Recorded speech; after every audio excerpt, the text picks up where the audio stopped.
So let's work on chapter 7. So of course, the sample problem, it would be the sample problem that I'm going to take up with you. So sample problem 7 does S. So we're done with step number 1, 2, 3, and 4, no? As usual, kung mag-save as na ta, we ended up with step number 4. So take note that your problem number is 7-S. Enter the employee, step 5, enter the employee maintenance data. Click on the payroll navigation button and then click the maintain employees menu button.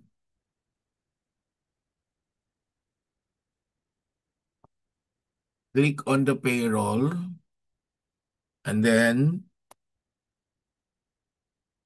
click the maintain employees. So ano siya?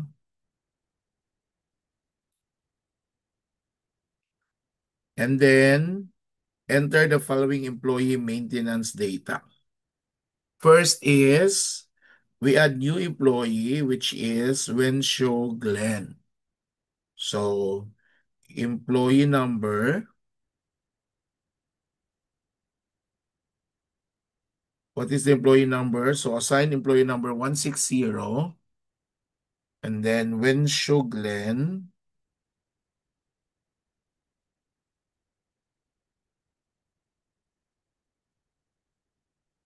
and then address is 1725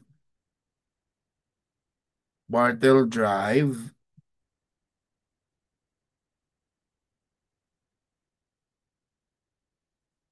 and then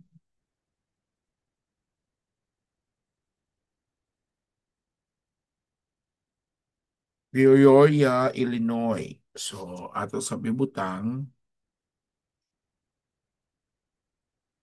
Peoria, Illinois. Di na madawat. Dari. Dili mo dyan sa second line ang Peoria. Peoria ba dyan? Peoria, Illinois. 616013845. Di ba ako na-miss out? Peoria, IL. Okay. Move na ako. Then, I need your social security number is 495-397583. Then, withholding allowance, 2. Pay periods, 12. GL account number, 545. Then the salary amount is 2,150.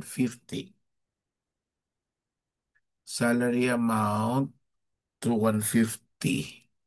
And then, okay. And then, merit siya. So just click the drop-down menu and choose merit.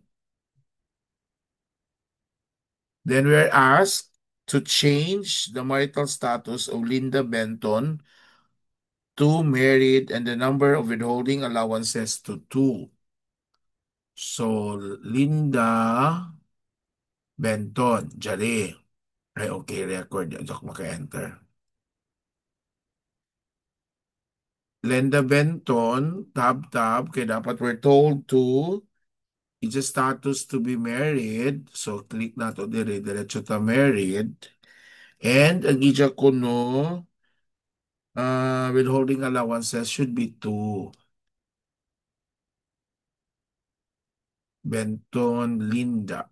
2 na si Ja, then enter. Then change the street address of Deborah Linel. Linel Deborah. Instead na 210 Shiloh Road, it is now changed to it's 610 Telemark Lane. Yaon. 8610 Telemark Lane. Then enter. Then we're asked again to delete employee number 100, which is Aker Gregory. So just click anywhere within the row of Aker, no, Gregory, and then pwede na dyan. Click delete, and then okay. Step number 6, enter the payroll transactions and generate paychecks with withhold all three voluntary deductions this pay period: health insurance, dental insurance, and credit union deductions. Dali. So click on the payroll navigation button and then pay employees. So balik ta. So pwede na to siya dyan i-close. Dili pay employees ta. And then pay the employees menu button. Click deductions. How many deductions? Diyan. Click deductions, then click on all three deductions. If already checked, dili na. Kaya man niya ma-check, ato i-check. Then, to indicate that they are to be withheld this pay period, and then click OK. Then enter the following payroll transaction illustrated in figure 7-14. 714, I mean, and have the computer calculate taxes. The first paycheck appears in 7.15. Okay. Note, you must enter the correct date, December 31, when entering the payroll transactions. Payroll processing is date sensitive and will accumulate and display incorrectly if the dates are not entered correctly. So December 31 ang puro December 31.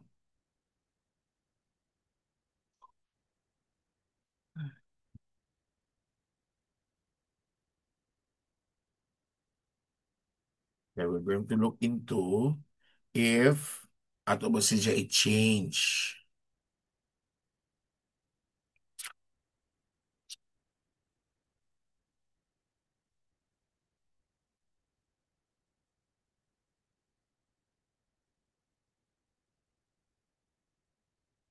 For a while,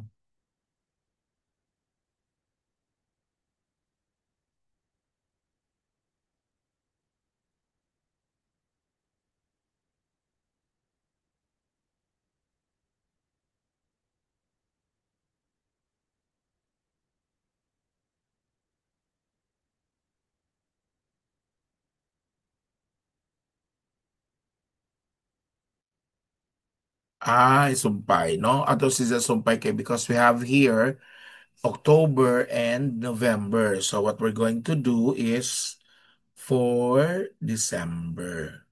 Okay.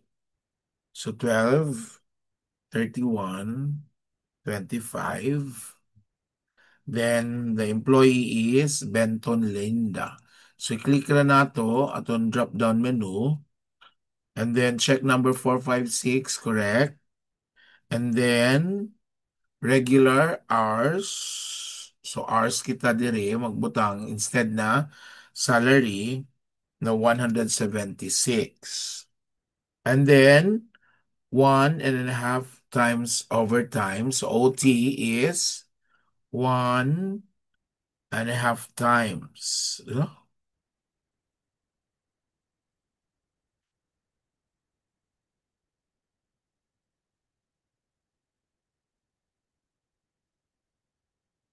Real health insurance, ha? 1.5 times overtime hours. Pero why is it's 2.5?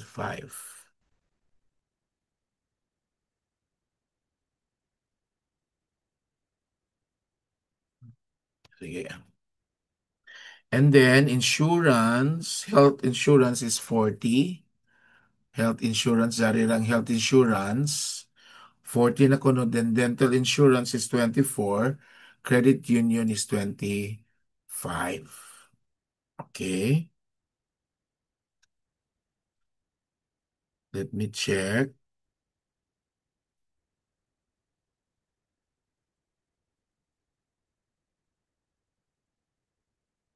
Mm-hmm.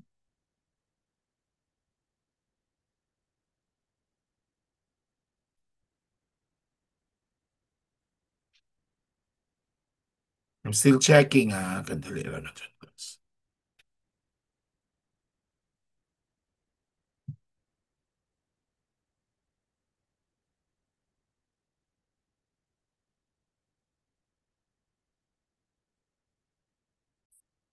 Okay. So, it means ba did on ang aton 1.5 times over time is 2.5. So, dapat ang ato ba inputs is 2.5 kaya because it is under OT 1.5. 1.5, no? And then 176 hours, dental 25, Benton Lenda 456, regular 176. Correct. Then check number 456. 40, 24, and 25.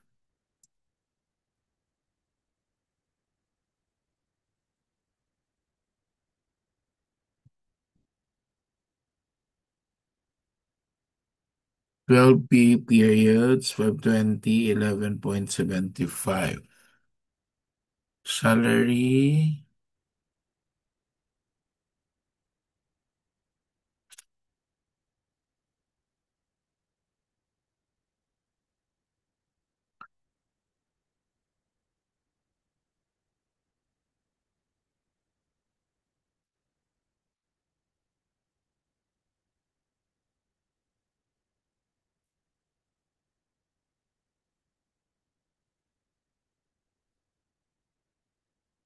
'I'm still looking at if my work is, I'm checking if my work is correct.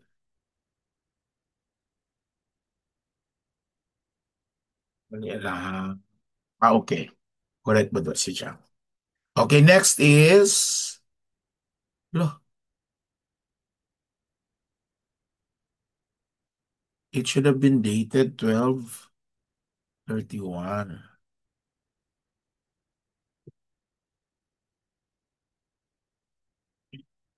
Then another one is for Crosswell, Gary. And then check number 457.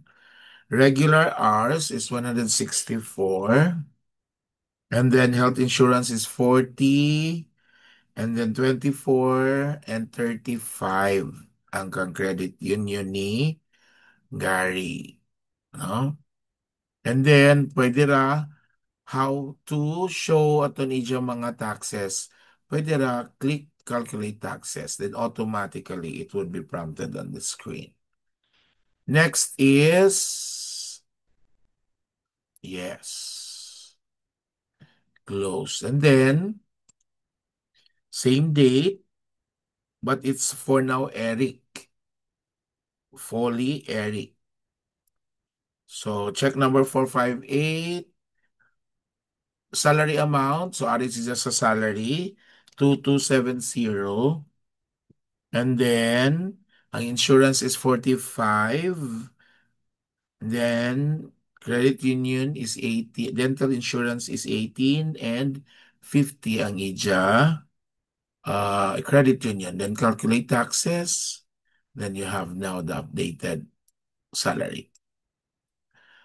And then, we record again for Deborah. No? Where's Deborah? Sorry, Lionel Deborah. Check number 459. Again, it's salary for 2340. And then 45 ang insurance, 28 ang health insurance, 45, dental insurance is 28, and credit union is 75. Then calculate taxes, then enter. Close. Then we record for Salas. The Salas Sinaro 460 check. Its number of hours is 176. And then 1.5 again is 4. So, butang diri 4. Then double overtime. So, JJ double overtime hours, so 3.5. EJ Health Insurance is 40, 24 ang dental, and 30 ang credit union. Okay, correct. Then calculate taxes. Then you have now the data. Then enter. Don't forget to click enter or okay, ha? And then after that one, we do for Winslow Glen, the one that we added. So check number is 461. Salary amount is 2150. It's already prompted on the screen. And we just tab, for the next column or the next field. Then health insurance is no overtime, no? You don't have any overtime. Maganda mabutang ija health insurance. Health insurance is 40, dental is 24, and credit union is 50. Because this is a new employee ko, no, make sure to key the health insurance, dental, and credit union. And then click again the calculate taxes, then okay, then close. So we're done. Now with step number 6, we proceed with step number 7. Just a reminder, we have already the data for October and November. We even have January, February, March, April, May, June, and what we did was for the month of December. So that completes the entire cycle, payroll cycle from January to December.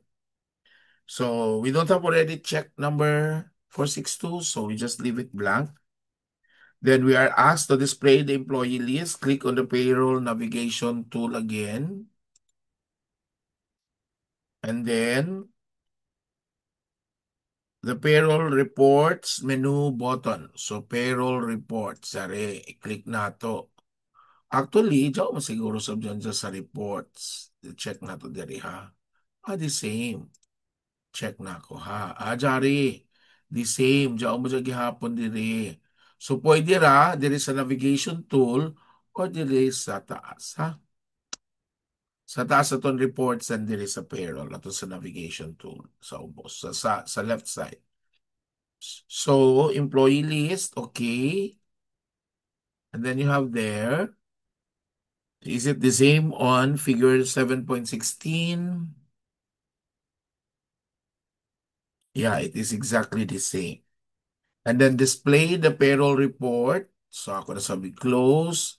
Then click the payroll report. So, you have here the payroll report, which is shown on figure 7.17. So, is it correct? I think I have a discrepancy here. Ano, correct ba siya gihapon tanan? No? 28, 21, 120.12, 27. Correct ba siya si siya class?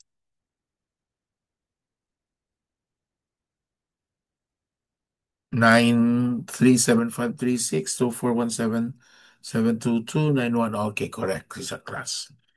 And then step number 9, generate and post the journal entry for the current payroll.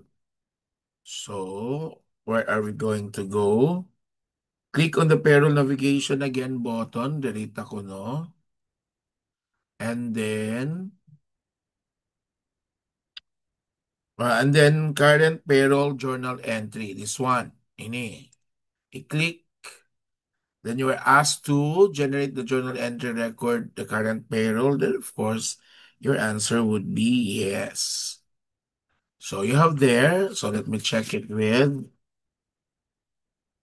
the figures here if it's correct. Okay, it's correct. It's correct, class. And then if your journal entries do not match those with figure 7.18, check your employee list and payroll report for keying errors and make necessary corrections. Step number 10, generate and post the employer payroll taxes journal entry. So, di ba ini na? So dapat remember that we have to post, ha? Sandali, ha? And click post. So dapat after viewing itong current payroll journal entries, dapat do not forget to post. Ano siya? So you have already posted that one to the general journal. Kung nato i-check ang journal, it would also be shown, no? Ato sa diretso. Okay, and then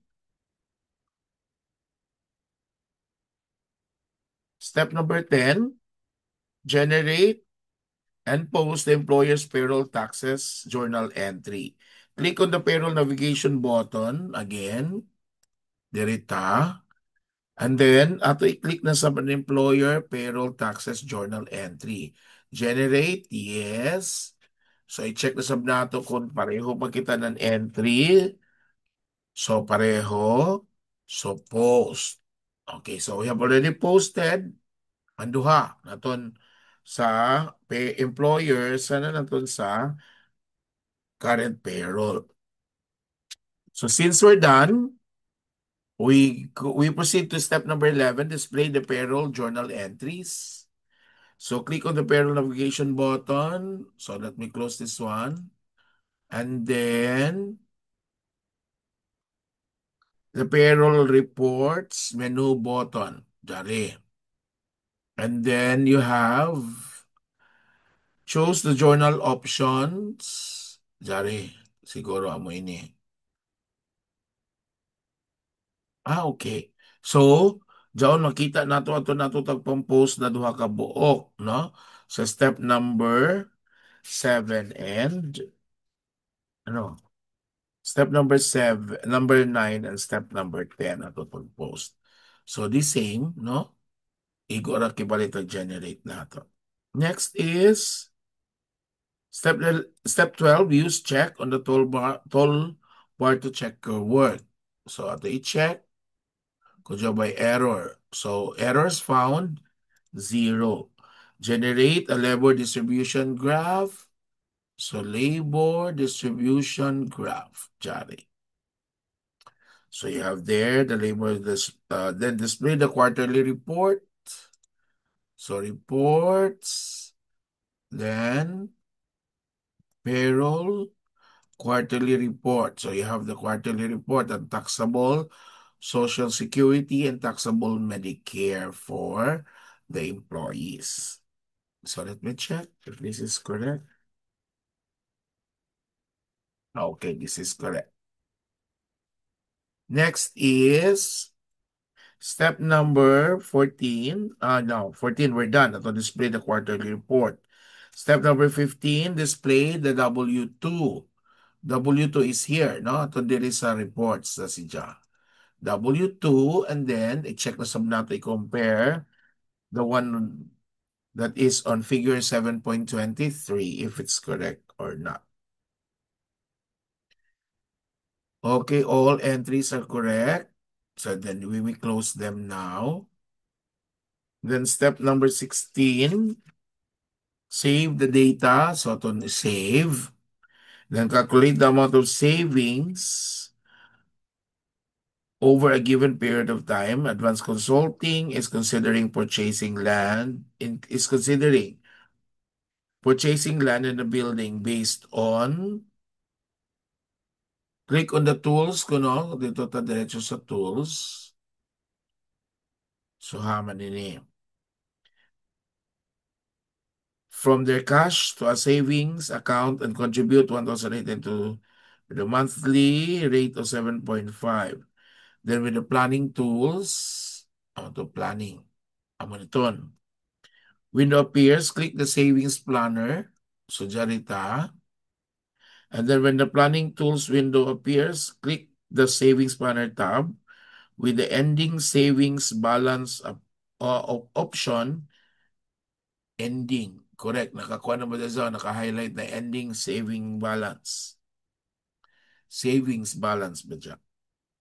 Calculate grouping set to on. Enter the following savings information and generate the savings planner schedule shown on 7.24.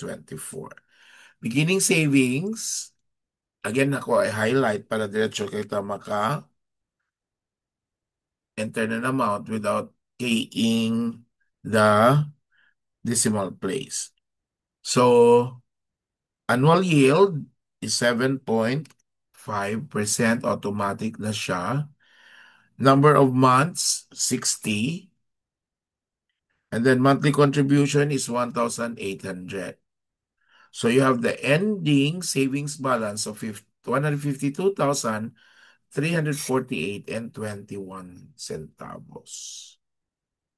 Then again, as I've said, basta kaniga sa tools, mawaya ra si Ja. So if there is an answer in the audit question, so dapat na-answer na si Ja before you close the screen or the tab, I mean. Okay, so I may close now, no? And then step number 18, calculate optional spreadsheet integration activity. Again, we don't do that. Step 19, dili na sa we don't do that. Much more. Step number 20. So we're done.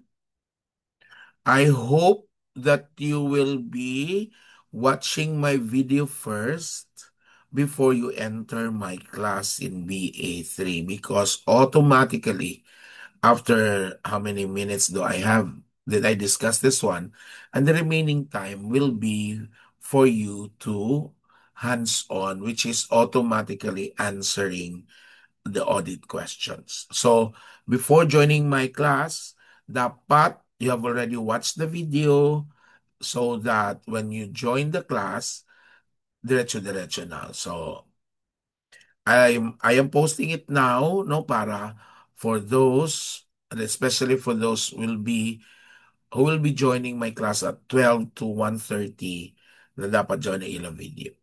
Thank you, class. Thank you, class.